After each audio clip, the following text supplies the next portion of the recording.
Kinamastu Purnamasidam Awe Kinamastu sirat meninggong jagat karena sirat kondo kawisisaning bisono sono sinawung lang mulopo estu mas tantun sampai budo sinantur tutur katulo tulo telat menglabden paradya winursita ngopo para maneskara karena gyatunging jaman purwa Wene susah terangkang dina madama pinarti kameng lalata mangke tekap wasananing kupita tanwon renggeng pralambang matumpa-tumpa marma panggung sang muring kota para kaning carita narik tuntuting basa dongeng gunung musurasa yen linaras sang saya karaos mula sare rohang rasa wani Ruing diri, rasa rumangsa ngwangsanil jalma Ngirukaca. Jarweh, bocah nangkep caing carita lebet wis gumelar jroning pakeliran. Ya iku sejati, mirsani pagelaran Ringgit Purwa. Surya Candra, Daru Hyang Kartika, Kinurba putrate kang kawasa sari ratri ang Tripawana. Orang tenging doksina kilir gumanti. Tetanpa kempa, teman dadi wetangane dina.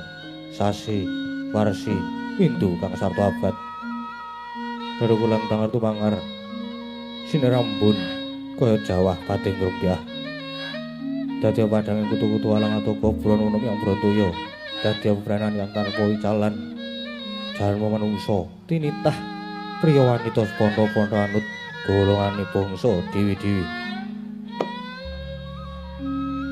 Negara pendhita ingkang kaeka adidasa Purwa eka marang sawiji adiluwih dasa 10 Purwa marang wiwitan. Senajan karita ing dewa ingkang srungga ing pratiwi kinasa ing akasa kinapeting samudra racak samyanggana raras.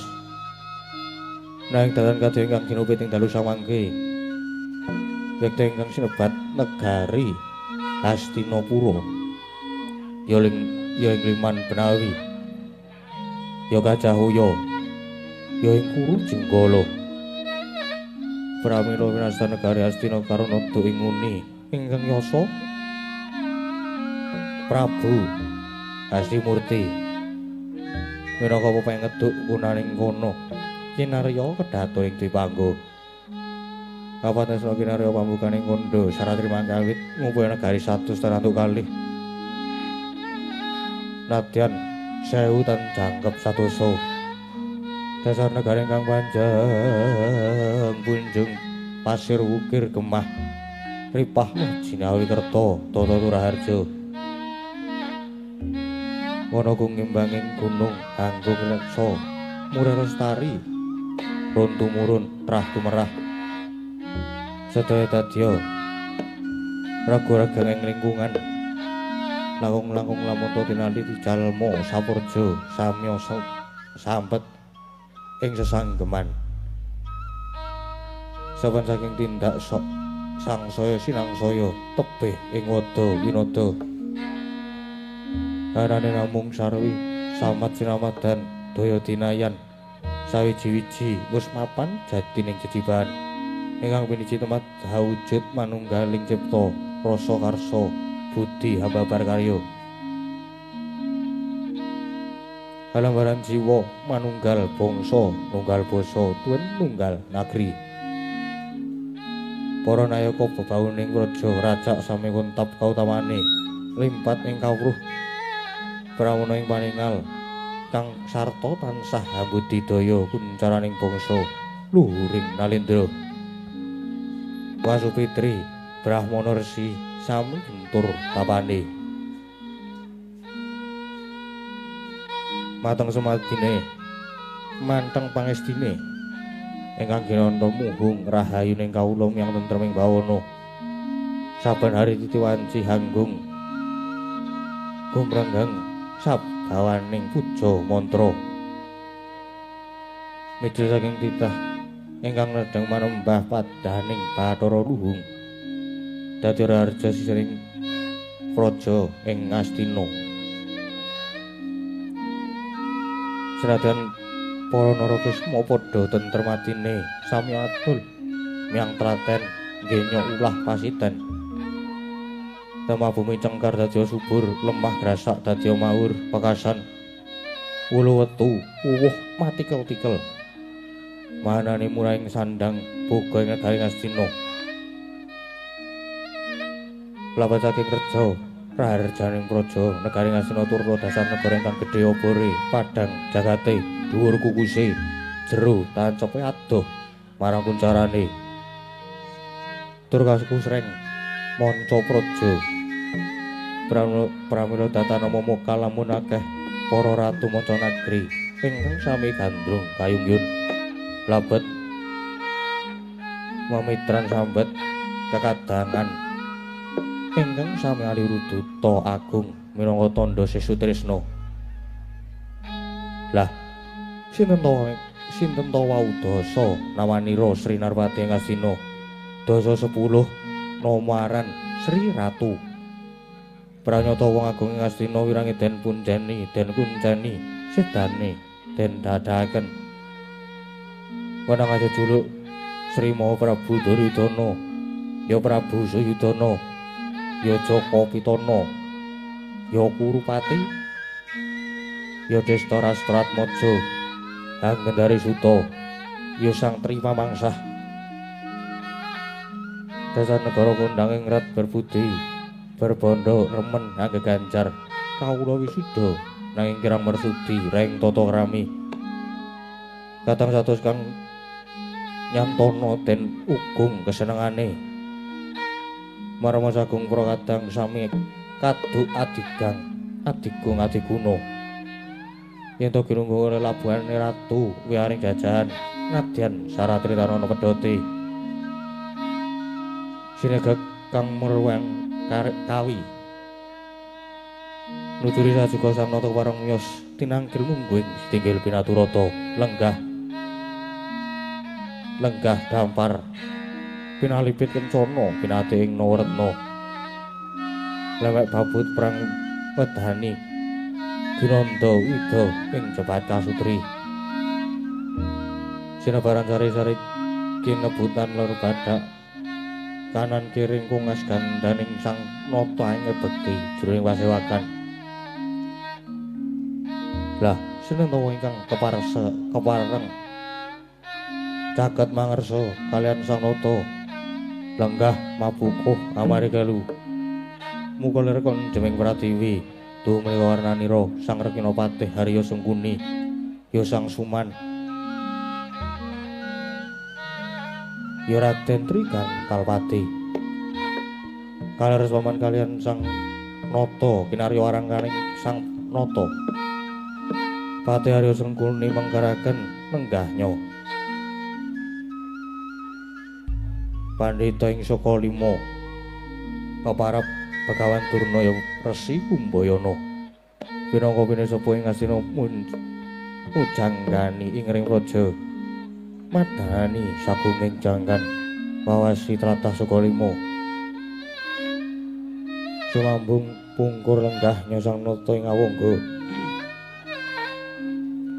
Narpati Basukarna ya sang Suryatmaja dene tetingging para wadya pesowanipun Raden Kartomarma kasambet para kadang Kurawa miwah Sentana mantri bupati nayakaning praja andhara blabar dumugi ing pangurahan Panyaya Samudra Tatan Tepi. Maneka busanane wadya tinon saking Mandra Kadi Pancreng Puspita. Karosane para wadya ingkang amurwani arep nalika semana nampi rawuhnya ingkang Yangtal Kandha nenggih Sang Mahatma Resi Warabisma ya Sang Dewabrata. Dene acarane kepareng lenggah jajar kaliyan Sang Nata sumara tejane pindha Jawata mangija antah arsa paring nugraha dene acarane dadi mangkono paudas maraning dereng kang dereng kawedharing lisan.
Sritenon ing masyarakat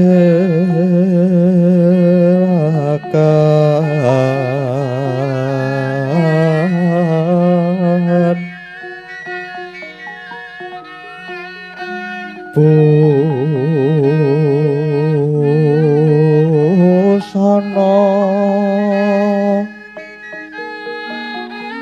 maneka warna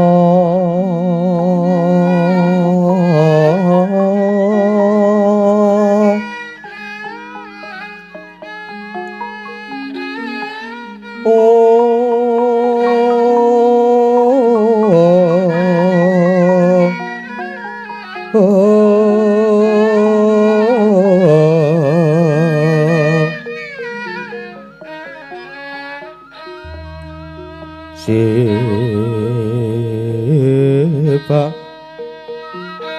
Puswirengu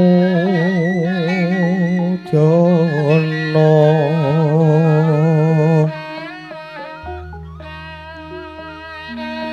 yang banjerah sarwarungwa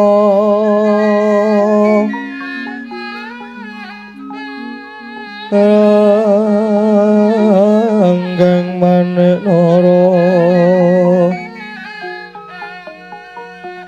Narata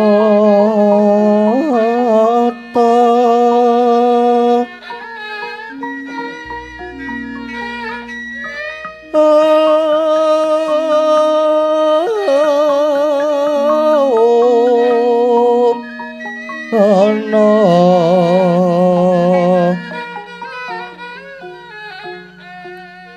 Ora banyo kang suwirat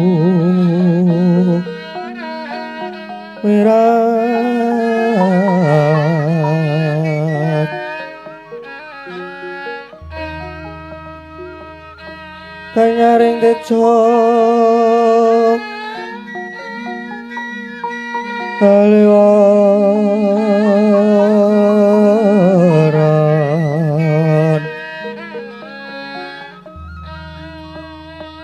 lereki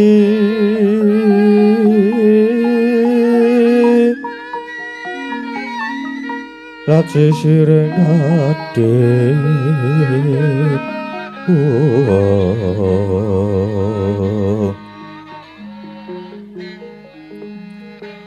wimbo kekandam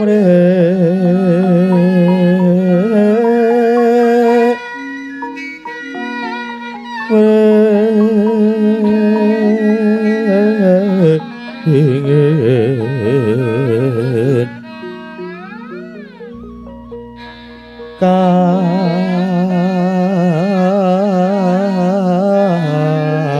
katiuping samirana manda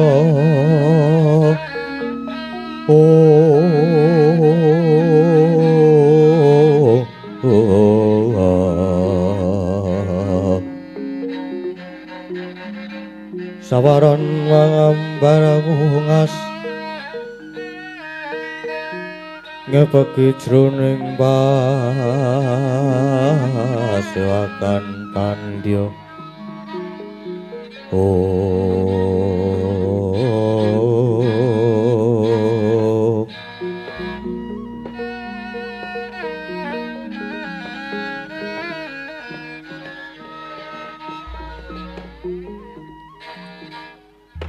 jagat mangestu ngkara ayah Bathara Jagat nuwun mangke paman Haryo Sengguni sampun ngantos ndadosaken kagiyating kalih marmanipaken nira paman manira timbali mangarsa saestu manira namung badhe mundhut pawarta kadiparan anggenira rumeksa tata karaharjaning praja ing Asina paman Pati Haryo Sengguni kula naknan inggih awit ngundi dawuhipun anak Prabu Duryudana Sedaya para narapraja miwah wadya sami sedya tuhu nuhoni wajib. Mboten wonten ingkang angniruaken dawuh. Tansah sumengkem ing panjenenganing nata. Senadyan para kawula negari Ngastina ugi tansah tuwing boga wastra nirsa sakit brasta eri. Tansah sumanggem ing karya akarya luhuring nusa bangsa lan negari. Nggih. Syukur mangayu bagya dene Paman Harya Widakta rumeksa prajan ingsun. Ateges Paman Harya saged anjunjung asma kepraban ingsun. Pakaryan ingkang mekaten lestarekno Paman. Pamaning plasa jenar inggih. Nggih Nger, ngestakaken dawuh. Kejawi saking menika ingkang Bapa ngaturaken sumungkeming pangabekti Nger. Nggih, Paman, kula tampi. Nanging dawah sami-sami. Nun mangke jimat pepundhen kula, Eyang Kanjeng Eyang Mahatma Resi Warabisma. Dereng dangu rawuh paduka sasampunipun lenggah kanthi prayogi keparenga ingkang wayah ngaturaken pambagya panakrami duwen ngaturaken sumungkeming pangabekti kunjuk wonten ngarsa paduka Eyang Talkondo. Wong ilahing astu nama sidam. Yo Nger, yo Putu Prabu. Ora liwat katedha kalinggan murda. Sih panakramine Putu Prabu ora liwat kacadhong kanthi asta kekalih kawetelaken ing Wardaya kacancanging pucaking weni muga bisa andadekke rah daging kacancanging pucaking weni muga bisa andadekke rah daging kayuananing puneyang ing Talkondo lan pamujine Putu Prabu praptanipun yang lulus raharja kalih sing sambe kala mula astutinipun yang tumuli tampanana Putu Prabu Duryudana. Nggih. Inggih Eyang. Gurawalaning parampi kula paring pangestawanipun Eyang Resi sanget kula pundi wonten mestaka mugi dados jimat paribih saged ambabar kanugrahan dhateng ingkang wayah samangke mugi kaskecakna anggenipun pinarak lenggah Kanjeng Eyang ing Talkondo. Putu Prabu kaya wis ora kurang kepenak, kaya wis ora kurang prayoga. Nuwun mangke Premban ingkang ngabdi kepatihan rawuh paduka keparenga ngaturaken sumungkeming pangabekti. Yo Patih Harya Suman yo. Sira ngaturake pangabekti wis dak tampa akarya bomba ing tias pangestu kuwe gagah tampanana Patih Sengguni nuwun kapundi saengga jimat paripeh. Lole. Somarante Allah. Premban najan kula inggih ngaturaken pambagya panakrami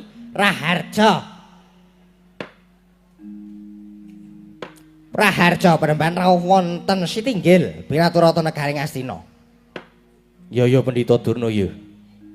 Antuk pamujimu praptaku manggih rahayu puja brataku wae tumrapa marang sira Pendhita Durna. Oh inggih. Saat anggen kula mundi dadosna jimat paribeh. Duh Kanjeng Hyang. Nadyan ingkang wayah ngawangga tinebihna saking bebendu rawuh paduka keparenga ingkang wayah ngaturaken sumungkeming pabekti Eyang Putu Prabu Karna dak tampa karya gumbiraning manah pangestunipun Eyang wae gage tampanana ya Nger Suryatmaja. Kawula nuwun inggih. Kapundhing mestaka dados jimat paribeh. Kanjeng Hyang persasat kadi dene kajugrukan wukir sari kablabak samudra madu inggih awit rawuhipun Kanjeng Hyang ingkang mekaten sanget-sanget ngaturaken gunging panuwun. ingkang tanpa upami ngaturake gunging panuwun ingkang tanpa upami krana anggen kula ngrantu rawuhipun Kanjeng Eyang pindha ngentosi kumambanging sila Kresna siluming baita gabus awit nalika Kanjeng Eyang dereng rawuh raosipun pindha peteng dedet leliwangan pindha bangun kasaputing lebu nanging sasampunipun Kanjeng Eyang rawuh sampun minangkani menapa ingkang dados panyuwunan kula biar padang trawangan rosing manah kula pepindhanipun kadi dene lumampah wanci panglonga papak obor sewu krana saking pandugi kula inggih namung panjenengan Kanjeng Eyang ing Talkanda ingkang saged pinangka dados pepajar pepetenging manah kula ingkang mekaten saestu diagung pangaksaminipun bilih rawuhipun Kanjeng Eyang sanget kula pundhonge mangarsa Eyang ing Talkanda sawetara gumun lan ngungun rasaning manahpun Kakang ing Talkanda labet nggone Putu Prabu ngaturi prapatanipun Eyang ing Talkanda ing rikalengan iki kebat mula tak gelak tindakipun Eyang ing cipta daya-daya nguningane apa to keparenge Putu Prabu kang mangkono mbok menawa bisa kawedharing kathah mara gage kababarna apa ingkang dadi dugitaning penggalih Putu Prabu Duryudana Handra ingkang puspita rum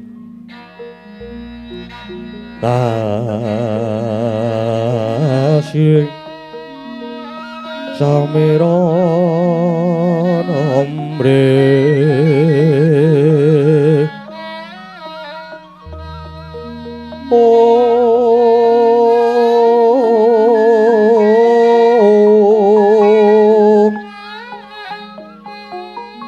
Sekar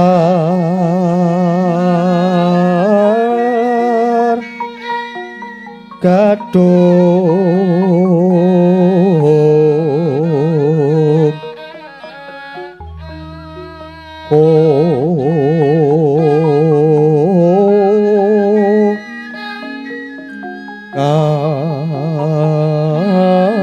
ngas kadanyo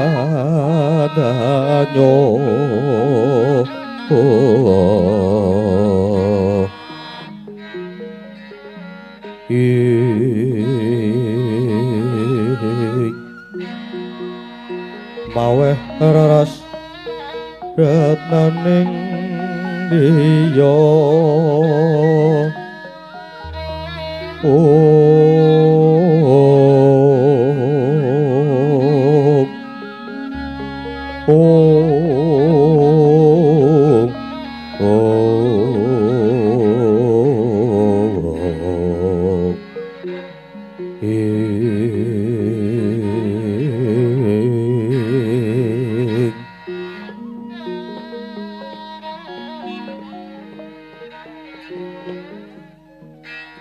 Eyang wale-wale menapa nalikane ratri Sukrakasih ingkang wayah nampi wasitaning dewa ingkang kawursita wonten salebeting pasemenan bilih rikalengan menika dewa badhe matedhaken kanugrahan wahyuning keprabon inggih menika wahyuning kraton ingkang winastan pepakem Makutarama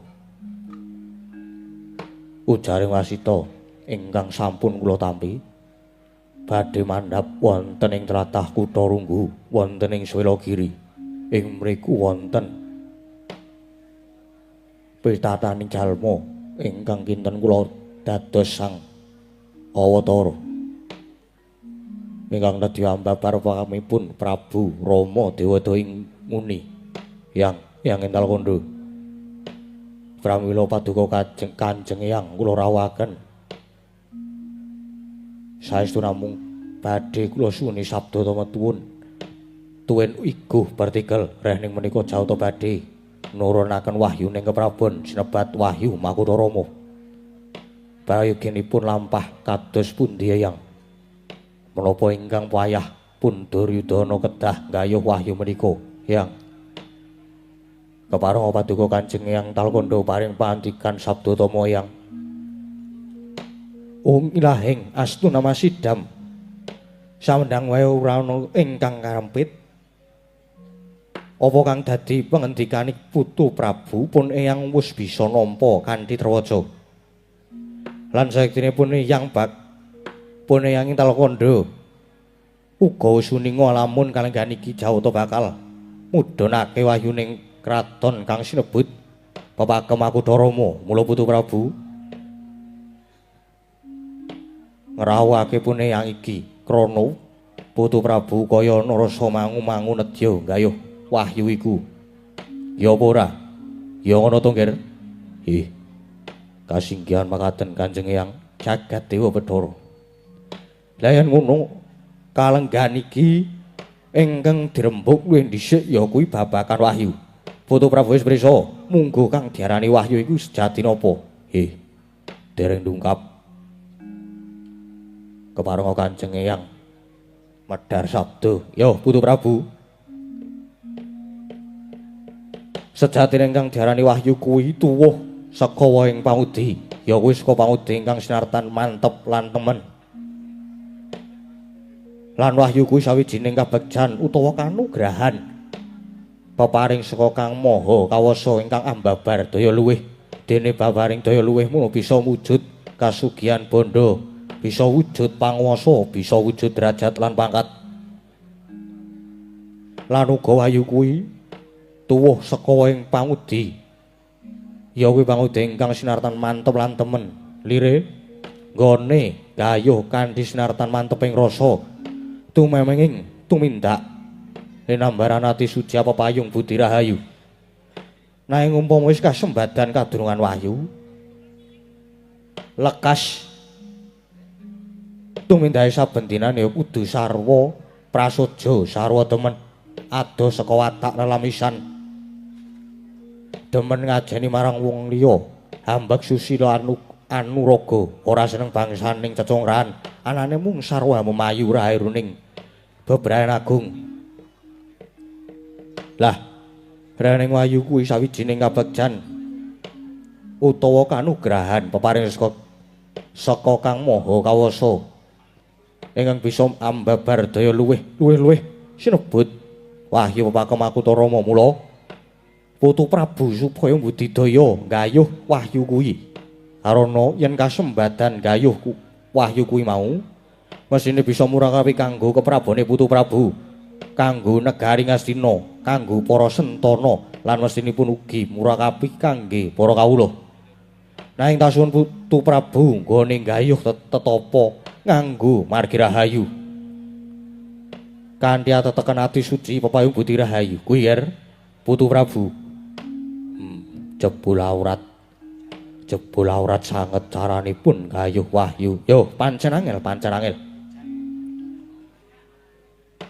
Ora sadengah wong bisa, Nger. Karana apa?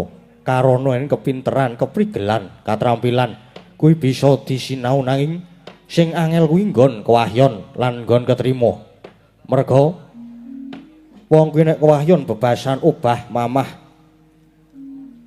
apa-apa sarwa kebeneran. Ibaratipun tenguk-tenguk wae nemu kethuk.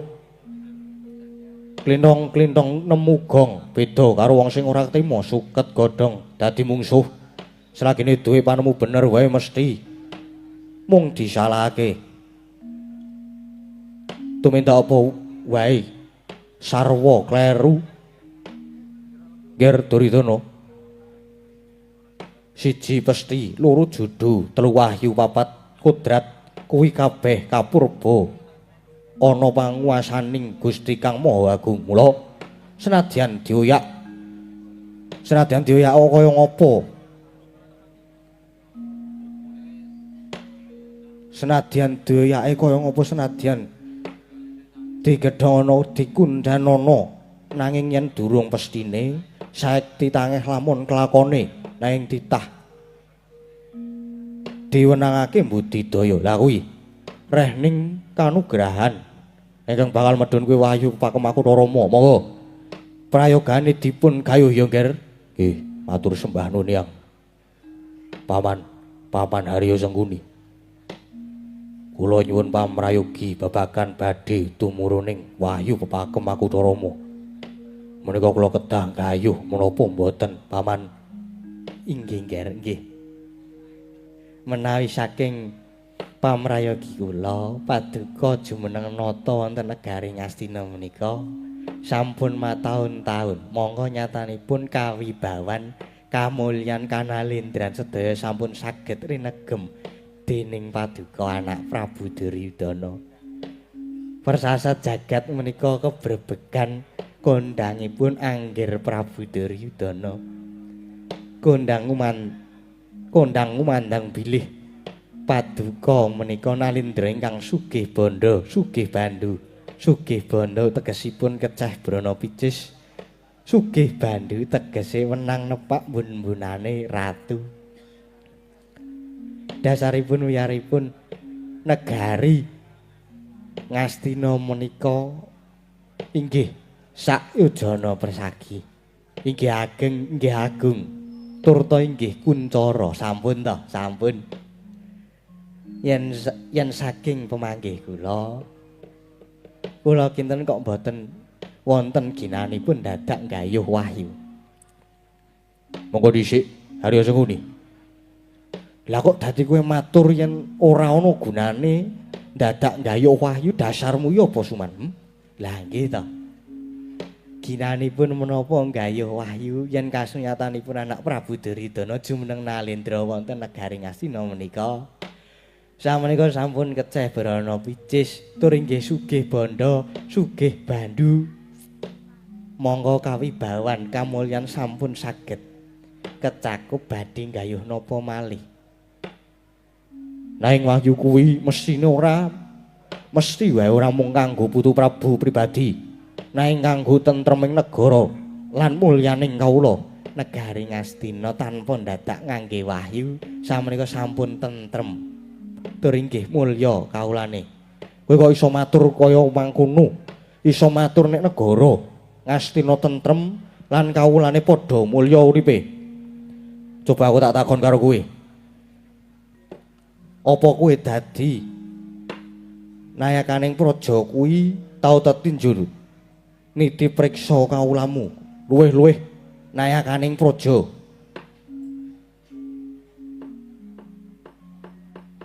Luwih-luwih kawula sing ana Karang Pradesan.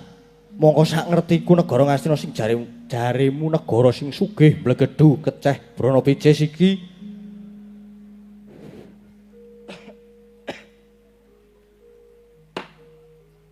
sugih brana picis iki nanging kasunyatane jebul isih akeh para kawula kang uripe padha kecingkrangan, ora mung sing padha manggon ana Kutagara. Nadyan ingkang ana ing Karang Pradesan uripe isih akeh sih kekurangan banjur nendi Sengkuni? Mlayune nendi? Ora iso wangsulan to kowe? Suman. Suman. Apa dikira Bisma ki ora ngerti karo pakartimu Suman? Kowe saben-saben ana ngresane putu Prabu Duryudana kanthi aturmu sing memanis, memanuhara, etok-etok kowe katemben wae tetinju marang kahanane para kawula lan wewangunan-wewangunan kang ana negara Astina. Kang banjur kowe caos igu vertikel supaya putu Prabu Duryudana paring prabeya kanggo mangun salah sawijining wewengkon ning seprana seprene wewengkon sing jare arep mbok dandani utawa arep tok bangun kok isih panggah ajeg kae. Jur prabeya kuwi mau mlayune nendi Sengkuni? Mlayune nendi? Ayo gage wangsulan. Lah nggih namung dereng kula salurke mawon niku. Ngono. Durung diwenehke marang para kawulamu. Lah nggih ta. Neng umpama ngono kok dadi omahmu Plasa Jenar saiki magrong-magrong, mongko umpama dijumbake karo bayaranmu sesasi kuwi kanggo mbangun omah sing magrong-magrong wae ora cukup. Lah nggih. Krana kula niku sambene kathah kok nggih. Kula niku nggih nyok dong prei. nek prei nggih nyambi dadi makelar. Suman. Kowe iki saben-saben golek pendhok mung supaya ketok. Nanging saben-saben kowe kepengkok banjur menggok. Oh, suman. Umpama sing dadi ratu ki aku ngono. Duwe patih kaya sengkune sak jejeki cangkemmu. Bejanipun panjenengan sanes ratunipun mboten sios dijejeg. Wilaca wangsulan bocah iki. Iso golek alasan wim. Sampun. Hyang. Paman Sengkuni sampun. Parpatan ageng menika mboten namung diniya. Sameneika Bapa Durna. Bapa Durna kados pundi? Bapa Durna menggah kula kedah gayuh wahyu menapa mboten? Lole. Yen tumrap ingkang Bapa ing saka lima, wahyu menika sejatosipun boten wonten. Wahyu menika tumrap kula namung pangaran-aran. Namung mandheg dadi jeneng. Kula ngatos sepriki menika nggih dereng nate sumrep wahyu niku kados napa dados? Kula sami kalih aturipun Adi Harya Sengkuni yen boten perlu dadak gayuh wahyu Makutara niku. Kosik Durna, kosik. Jeneng sira iku pendhita. Nanging kok kaya dudu penemune Brahmana, ora jumbuh kelawan adeg-adeging pendhita. Nggih sami-sami pendhita. Nanging bab adeg-adeg ing tumrap kula benten. Lan benten pemanggih menika nggih limrah wajar Mas, wajar. Durna.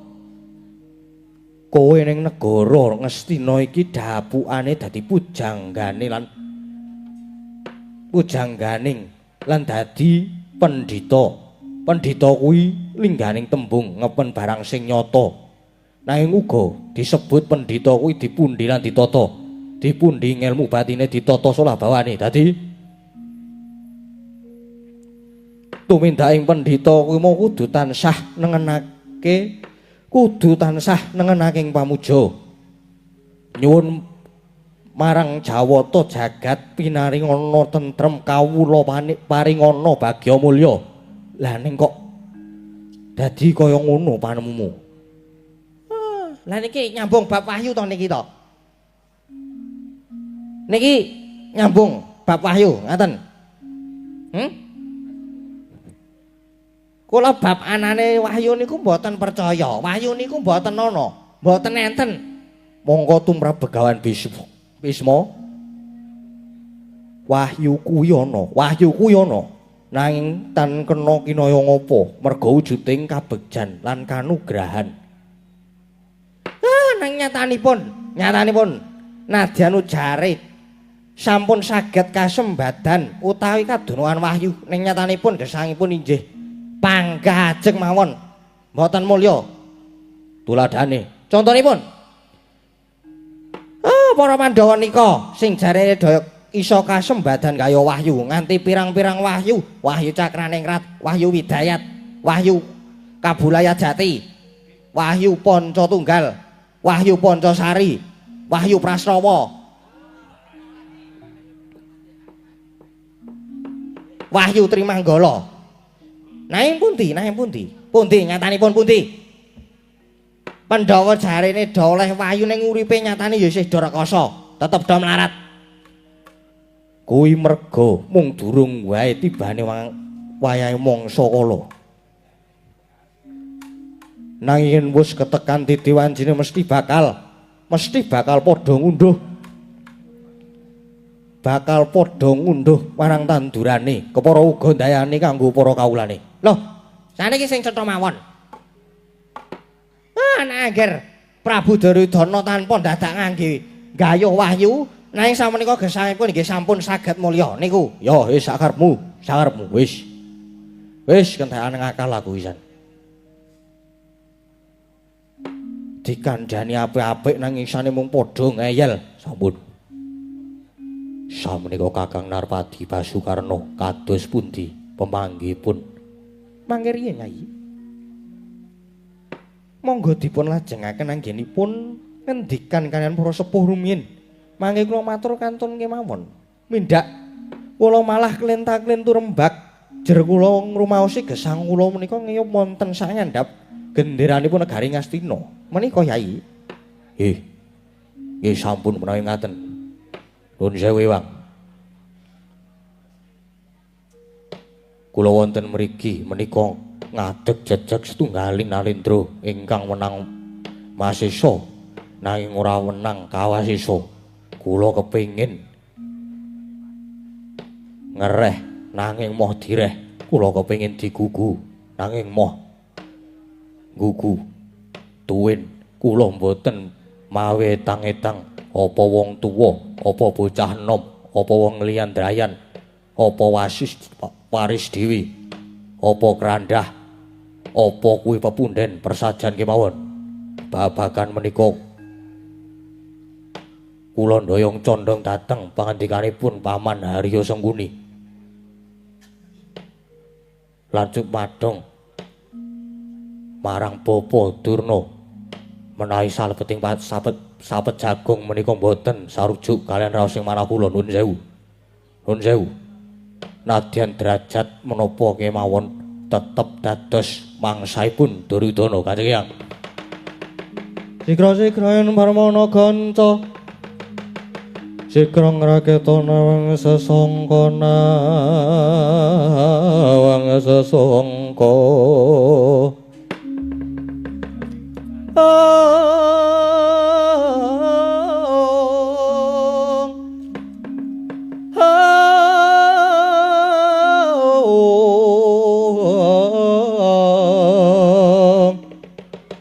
Nalendra mbok marwa sing sangka.